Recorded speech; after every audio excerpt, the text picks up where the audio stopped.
نحمده ونصلي ونسلم على رسوله الكريم اما بعد فاعوذ بالله من الشيطان الرجيم بسم الله الرحمن الرحيم أذن للذين يقاتلون بأنهم ظلموا وإن الله على نصرهم لقدير وفي مقام آخر وقاتلوا في سبيل الله الذين يقاتلونكم صدق اللہ العظیم وبلغنا رسولہ النبی الکریم الامین۔ آج کی ہماری گفتگو کا عنوان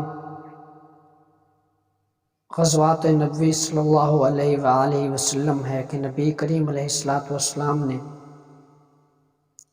کس غرض سے، کس مقصد کے لیے کتنی غزوات میں شرکت کی اور کتنے لشکر حضور علیہ السلام نے اپنی ظاہری زندگی میں دین اسلام کے مخالفین کی طرف روانہ کیے، کیونکہ 2 ہجری تک اللہ رب العالمین نے حضور پاک علیہ السلام کو دلائل اور مواعظ حسنہ کے ذریعے لوگوں کو دین اسلام کی دعوت دینے کا حکم ارشاد فرمایا اور مسلمانوں کو کفار کی تکالیف پر صبر کرنے کا حکم دیا۔ اس لیے کافروں نے مسلمانوں پر بڑے بڑے ظلم و ستم کے پہاڑ توڑے، مگر مسلمانوں نے انتقام کے لیے کبھی ہتھیار نہیں اٹھایا۔ جب اللہ رب العالمین نے 2 ہجری 12 صفر المظفر کو اس یادگار تاریخی دن اللہ رب العالمین نے مسلمانوں کو جہاد کی اجازت عنایت فرمائی، اللہ رب العالمین نے سب سے پہلے یہ حکم ارشاد فرمایا کہ آپ ان لوگوں سے لڑیں جو آپ سے لڑتے ہیں، لیکن اس کے بعد اللہ رب العالمین نے پھر حکم ارشاد فرمایا کہ جو لوگ حق سے انکار کریں، حق کے ظاہر ہونے کے بعد آپ ان کے ساتھ اعلان جنگ کریں، آپ ان کے ساتھ لڑائی کریں۔ حضور پاک علیہ السلام نے ان لوگوں کے ساتھ پھر جنگ کی اور بعض کی طرف حضور پاک علیہ السلام نے لشکر روانہ کیے۔ اصطلاح میں اس کے لیے 2 الفاظ استعمال ہوئے ہیں، غزوات اور سرایا۔ غزوہ اس لشکر کو کہتے ہیں جس کے ساتھ حضور پاک علیہ السلام خود تشریف لے گئے ہوں جنگ کرنے کی غرض سے، جنگی لشکر۔ اور سرایا اس لشکر، اس جنگی ٹولے کو کہتے ہیں جو حضور علیہ السلام نے اپنے دور نبوت میں کفار کی طرف روانہ کیے اور خود اس میں شرکت نہ کی، اس کو سریا کہتے ہیں۔ ان کے تعداد میں مختلف اقوال ہیں۔ بعض کہتے ہیں کہ غزوات کی تعداد 19 ہے کم سے کم، اور سرایا کی جو کم سے کم تعداد ہے وہ 47، یعنی حضور پاک علیہ السلام نے 9 سال میں 66 لڑائیوں کا سامنا کیا، جس میں چھوٹی بڑے شامل ہیں۔ حضور پاک علیہ السلام نے سب سے پہلے جس جنگ میں شرکت کی، جس کو جنگ بدر کہا جاتا ہے، بدر مدینہ منورہ سے تقریباً 80 میل کے فاصلے پر ایک گاؤں کا نام ہے، جہاں پر زمانہ جاہلیت میں سالانہ میلہ لگتا تھا۔ یہاں پر ایک کنواں تھا، اس کے مالک کا نام بدر تھا، جس کی وجہ سے اس جگہ کو بدر کہتے تھے۔ حضور علیہ السلام جب مدینہ منورہ سے بدر کی طرف نکلے، کیونکہ اس وقت ابو سفیان قریش کا سردار تجارت کی غرض سے تجارت کر کے ملک شام سے واپس مکہ مکرمہ آ رہا تھا، تو حضور پاک علیہ السلام کو جب اس کا علم ہوا تو حضور علیہ الصلوۃ والسلام نے اپنے صحابہ کے ساتھ مشورہ فرمایا، اور حضور پاک علیہ الصلوۃ والسلام اس مشورے کے بعد تمام صحابہ کرام کے متفقہ رائے کے بعد مدینہ منورہ سے نکلے کہ ہم ابو سفیان سے ان کا مال غصب کر لیتے ہیں، ان سے چھین لیتے ہیں، کیونکہ مسلمان جب مکہ مکرمہ سے ہجرت کر کے مدینہ منورہ آئے تھے تو اپنا تمام مال مکہ المکرمہ میں چھوڑ کر آئے تھے۔ جب حضور پاک علیہ الصلوۃ والسلام نے اپنے صحابہ سے مشورہ کرنے کے بعد مدینہ منورہ سے روانہ ہوئے، 313 آدمیوں پر مشتمل یہ لشکر تھا۔ 12 رمضان 2 سن ہجری کو بڑی اجلت یعنی جلدی کے ساتھ یہ لوگ مدینہ منورہ سے روانہ ہوئے۔ جب ابو سفیان کو اس بات کا پتہ چلا تو اس نے کفار قریش مکہ کی جانب اپنا ایک قاصد جاسوس بھیجا اور ان سے کہا کہ مسلمان میرے اوپر حملہ کرنے کے غرض سے آ رہے، لہٰذا تم میری مدد کے آؤ، کیونکہ تمام مکے والوں کا سامان ابو سفیان کے پاس تجارت کے لیے تھا۔ تو انہوں نے جلدی میں اپنا ایک لشکر تیار کیا جو 1000 آدمیوں پر مشتمل تھا۔ حضور پاک علیہ الصلوۃ والسلام کہ مکہ المکرمہ کی جانب نکلنے سے پہلے، بدر کی جانب نکلنے سے پہلے کفار مکہ المکرمہ سے پہلے نکلا، اور وہ بدر کے مقام پر مسلمانوں سے پہلے پہنچ گئے، اور ابو سفیان چالاکی کے ساتھ عام راستہ چھوڑ کر سمندری راستہ اختیار کر کے وہ مسلمانوں سے بچ نکلا، اور اس نے اپنا ایک قاصد دوبارہ بھیجا کہ واپس آ جاؤ، میں خیریت سے مسلمانوں سے بچ آیا ہوں۔ مگر قریش مکہ نے مسلمانوں کے ساتھ جنگ کرنے کی ٹھان لی اور انہوں نے بدر کے میدان میں اپنے ڈیرے جما لیے۔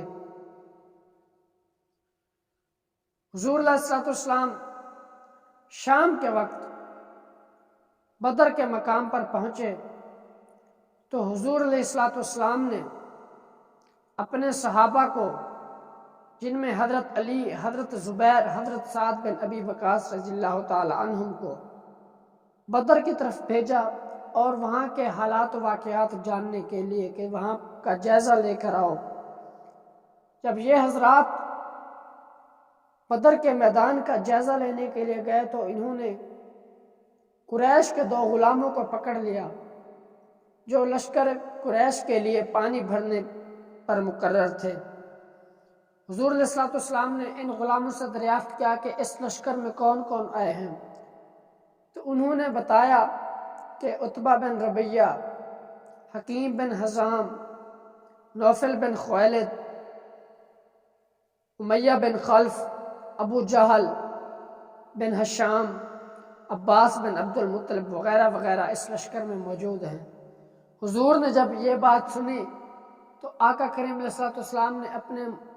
صحابہ کی طرف متوجہ ہوئے اور فرمایا، اے میرے صحابہ، مکہ والوں نے اپنے جگر کے ٹکڑوں کو تمہاری طرف ڈال دیا ہے۔ اس کے بعد حضور پاک علیہ الصلوۃ والسلام نے ایسی جگہ پر پڑاؤ ڈالا، نہ یہاں پر کوئی چشمہ تھا اور نہ ہی کنواں تھا۔ تو حضور کے صحابی حضرت حباب بن منذر رضی اللہ تعالی عنہ نے عرض کی، یا رسول اللہ، اس جگہ پر پڑاؤ کرنے کے لیے کیا آپ پر کوئی وحی نازل ہوئی ہے یا یہ کوئی فوجی تدبیر ہے؟ تو حضور نے فرمایا کہ اس کے بارے میں میرے اوپر کوئی وحی نازل نہیں ہوئی۔ تو حضرت حباب بن منذر رضی اللہ تعالی عنہ نے کہا، یا رسول اللہ، میری رائے یہ ہے کہ ہم کچھ آگے بڑھ کر پانی کے چشموں پر قبضہ کر لیں تاکہ کفار جن کنووں پر قابض ہیں وہ بیکار ہو جائیں گے، کیونکہ انہی چشموں سے ان کے کنووں میں پانی جاتا ہے۔ حضور نے ان کی رائے پسند فرمائی اور اسی پر عمل کیا۔ اس کے بعد اللہ رب العالمین نے رات کے وقت آسمان سے بارش نازل کی۔ اللہ رب العالمین نے قرآن مجید میں ارشاد فرمایا وَيُنَزِّلُ عَلَيْكُم مِّنَ السَّمَاءِ مَاءً لِيُطَهِّرَكُم بِهِ، اور اللہ نے آسمان سے پانی برسا دیا تاکہ وہ تم لوگوں کو پاک کرے۔ 17 رمضان 2 سن ہجری جمعے کی رات تھی۔ تمام فوج تو آرام و سکون کے ساتھ سو رہی تھی، مگر حضور علیہ الصلوۃ والسلام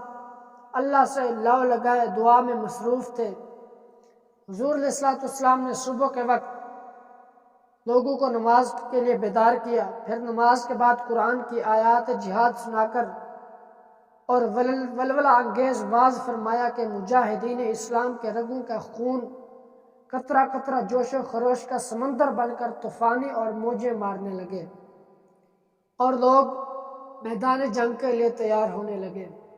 رات کو حضور علیہ الصلوۃ والسلام نے اپنے صحابہ کے ہمراہ بدر کے میدان کا دورہ کیا، معائنہ فرمایا، اور حضور نے چھڑی کے ساتھ اشارہ فرمایا کہ کل یہاں پر فلاں کافر مرے گا۔ تو صحابہ عرض کرتے ہیں اللہ رب العزت کی ذات کی قسم، اگلے دن لڑائی کے بعد وہی کافر بالکل اسی جگہ پر مرا تھا جہاں پر حضور نے رات کو اشارہ فرمایا تھا۔ حضور نے چھڑی کے ساتھ لکیر لگائی تھی کہ یہاں پر فلاں کافر مرے گا۔ اس کے بعد کفار اور مسلمانوں کے درمیان جنگ شروع ہو گئی۔ اس جنگ میں کفار کے بڑے بڑے سردار واصل جہنم ہوئے، جن میں ان کا سپہ سالار عتبہ بن ربیہ، یہ بھی اس جنگ میں مارا گیا، واصل جہنم ہوا، اور ابو جہل بھی اس جنگ میں مارا گیا۔ حضرت عبد الرحمن بن عوف رضی اللہ تعالیٰ عنہ بیان کرتے ہیں کہ میں صف میں کھڑا تھا کہ میرے بائیں دائیں دونوں لڑکے آئے، 2 نوعمر لڑکے آئے، اور انہوں نے مجھ سے عرض کی چاچو جان کیا آپ ابو جہل کو پہچانتے ہیں؟ تو میں نے ان کی طرف دیکھا اور پوچھا کہ کیوں بھتیجے، تم کو ابو جہل سے کیا کام ہے؟ تو انہوں نے کہا چاچو جان، ہم نے خدا سے یہ عہد کیا ہے کہ ہم ابو جہل کو جہاں دیکھیں گے یا تو اس کو قتل کر دیں گے یا ہم خود لڑتے ہوئے مارے جائیں گے، کیونکہ وہ اللہ کے رسول کا بہت بڑا دشمن ہے۔ حضرت عبد الرحمن بن عوف رضی اللہ تعالی عنہ فرماتے ہیں کہ جب میں نے بچوں کی بہادری کو دیکھا تو میں حیران ہوا، اتنے میں ابو جہل سامنے تلوار لہراتا ہوا آیا، اور میں نے ان بچوں کو بتایا کہ وہ سامنے ابو جہل ہے۔ میرے بتانے کے فوراً بعد وہ دونوں نوعمر لڑکے ابو جہل کی طرف ایسے لپکے جیسے شیر اپنے شکاری کو دیکھ کر بھاگتا ہے، اس پر حملہ کرنے کے لیے، اس کو دبوچنے کے لیے۔ حضرت معاذ اور حضرت معوذ یہ 2 نوعمر صحابی تھے، انہوں نے ابو جہل کے اوپر حملہ کر دیا اور اس کو زمین پر ڈھیر کر دیا اور واصل جہنم کر دیا۔ ابو جہل کے بیٹے اکرمہ نے اپنے باپ کے قاتل یعنی حضرت معاذ پر حملہ کر دیا اور ان کے بازو پر، بائیں بازو پر تلوار ماری، جس سے ان کا بازو لٹکنے لگا، لیکن تھوڑا سا چمٹا رہا جسم کے ساتھ۔ حضرت معاذ اسی حالت میں بھی لڑتے رہے، اور ابو جہل کا جو بیٹا تھا اکرمہ وہ بھاگ کر وہاں سے بچ نکلا۔ حضرت معاذ نے اس کا پیچھا کیا لیکن وہ بھاگ نکلا اور اپنا ہتھیار پھینک دیا۔ حضرت معاذ اسی حالت میں لڑ رہے تھے، لیکن کٹے ہوئے ہاتھ کے لٹکنے سے ان کو زحمت ہو رہی تھی، تو انہوں نے اپنے کٹے ہوئے ہاتھ کو پاؤں سے دبا کر اس زور سے کھینچا کہ وہ بازو اس سے الگ ہو گیا، اور حضرت معاذ پھر مسلمانوں کی جنگ میں شامل ہو کر کفار سے لڑنے لگ گئے، اور ابو جہل اس جنگ میں واصل جہنم ہو گیا۔ اس جنگ میں کفار کے اور بھی بڑے سردار، جن میں امیہ بن خلف کا بھی نام آتا ہے، یہ حضور علیہ الصلوۃ والسلام کا اور اللہ رب العالمین کا بہت بڑا دشمن تھا، یہ بھی اس جنگ میں واصل جہنم ہوا۔ جب کفار نے دیکھا کہ عتبہ، شیبہ، ابو جہل، امیہ اور دیگر ان کے بڑے بڑے سردار مر گئے ہیں، ہلاک ہو گئے ہیں، تو ان کی کمر ٹوٹ گئی، تو انہوں نے اپنے ہتھیار ڈال کر بھاگنا شروع کر دیا۔ مسلمانوں نے ان کو گرفتار کر لیا۔ اس جنگ میں کفار کے 70 آدمی قتل ہوئے اور 70 آدمی گرفتار ہوئے، باقی اپنا سامان چھوڑ کر فرار ہو گئے، جبکہ مسلمانوں میں 14 مسلمان شہید ہوئے جنہوں نے جام شہادت نوش فرمایا۔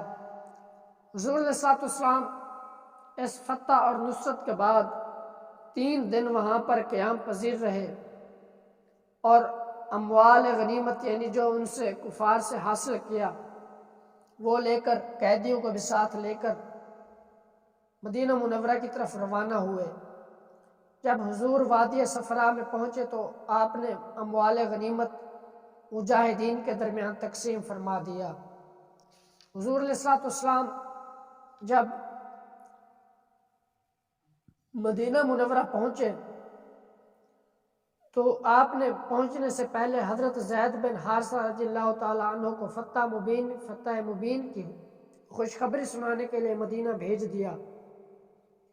جب حضرت زید بن حارثہ رضی اللہ تعالیٰ عنہ نے یہ خوشخبری سنائی تو حضور کی آمد کا وہ انتظار کرنے لگے۔ جب حضور پاک علیہ الصلوۃ والسلام مکہ مکرمہ میں پہنچے، مدینہ منورہ میں پہنچے، مقام روحہ پر، تو آپ کا پرجوش استقبال کیا گیا اور حضور پاک علیہ الصلوۃ والسلام کے صحابہ آقا کریم علیہ الصلوۃ والسلام کے ساتھ مدینہ منورہ میں داخل ہو گئے، تو وہاں پر موجود لوگ قیدیوں کو دیکھنے کے لیے جمع ہو گئے۔ حضور علیہ الصلوۃ والسلام کی زوجہ محترمہ حضرت بی بی سودا رضی اللہ تعالی عنہا وہ بھی ان میں شامل تھی، وہ بھی قیدیوں کو دیکھنے کے لیے تشریف لے آئیں اور دیکھا کہ ان قیدیوں میں ان کے ایک قریبی رشتہ دار سہیل بھی ہیں، تو وہ بے ساختہ بول اٹھی کہ اے سہیل، تم نے بھی عورتوں کی طرح بیڑیاں پہن لی، تم سے یہ نہ ہو سکا کہ بہادر مردوں کی طرح لڑتے ہوئے قتل ہو جاتے۔ حضور علیہ الصلوۃ والسلام نے قیدیوں کو تقسیم فرما دیا اور قیدیوں کو آرام کرنے کے لیے حضور علیہ الصلوۃ والسلام نے ان کے جگہوں پر بھیج دیا۔ 2 4 قیدی صحابہ کرام کے گھروں میں رہنے لگے۔ صحابہ کرام نے ان کے ساتھ حسن سلوک کیا، ان کو کھانے کے لیے روٹی پیش کی اور خود کھجوریں کھا لیا کرتے تھے۔ حضور علیہ الصلوۃ والسلام کے چچا حضرت عباس وہ بھی اس جنگ میں قیدی بن کر آئے تھے۔ ان کے بدن پر کرتا نہیں تھا، لیکن وہ اتنے لمبے قد کے تھے کہ کسی کا کرتا ان کے بدن پر ٹھیک طرح نہیں آتا تھا۔ عبداللہ بن ابی رئیس المنافقین، چونکہ اس کا قد بھی حضور کے صلوات والسلام کے چچا کے برابر تھا، اس لیے اس نے اپنا کرتا حضور علیہ الصلوۃ والسلام کو عنایت فرمایا کہ آپ اپنے چچا کو یہ کرتا پیش کریں۔ اسی لیے حضور علیہ الصلوۃ والسلام نے عبداللہ بن ابی کے کفن کے موقع پر، جب یہ مر گیا تھا، منافقین کا سردار تھا، لیکن حضور علیہ الصلوۃ والسلام نے احسان کا بدلہ چکانے کے لیے اپنا پیراہن شریف عطا فرمایا تھا۔ اس میں حضور علیہ الصلوۃ والسلام کے داماد حضرت ابو العاص بن ربیعہ بھی قیدی بن کر آئے تھے۔ حضور علیہ الصلوۃ والسلام کی بارگاہ میں آپ کی بیٹی نے ہار بھیجا تھا، لیکن حضور علیہ الصلوۃ والسلام نے وہ ہار اس شرط میں واپس بھیجا اور حضرت ابو العاص کو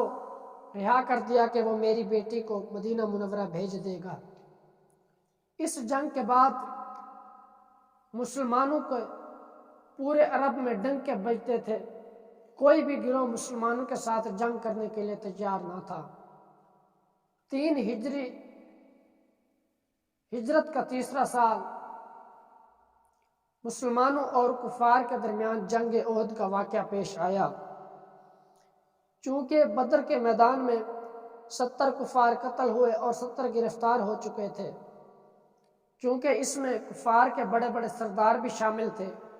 اس لیے کفار مکہ نے مسلمانوں سے بدلہ لینے کے لیے دوبارہ اپنا ایک لشکر تیار کیا۔ حضور علیہ السلام کو جب اس لشکر کا پتہ چلا تو حضور علیہ السلام نے صحابہ کرام کے ساتھ مشورہ کیا اور آقا کریم علیہ السلام نے ایک لشکر تیار کیا۔ یہ لشکر حضور پاک علیہ السلام کی معیت میں حضور پاک علیہ السلام کے ہمراہ مدینہ منورہ سے روانہ ہوا اور احد کے مقام پر مسلمانوں اور کافروں کے درمیان لڑائی ہوئی۔ حضور پاک علیہ السلام اس مشرکین سے پہلے اس بار احد کے مقام پر پہنچ گئے۔ حضور پاک علیہ السلام نے احد پہاڑ کے غار کے اوپر مسلمانوں کی ڈیوٹی لگائی، 50 تیر انداز کی، کہ کفار پیچھے سے حملہ نہ کر دیں۔ اس صورت میں مسلمانوں اور کافروں کے درمیان لڑائی شروع ہو گئی۔ اس لڑائی میں حضور پاک علیہ السلام کے چچا حضرت حمزہ رضی اللہ تعالی عنہ وہ بھی شہید ہوئے۔ حضور پاک علیہ السلام کے صحابی حضرت حنظلہ رضی اللہ تعالی عنہ،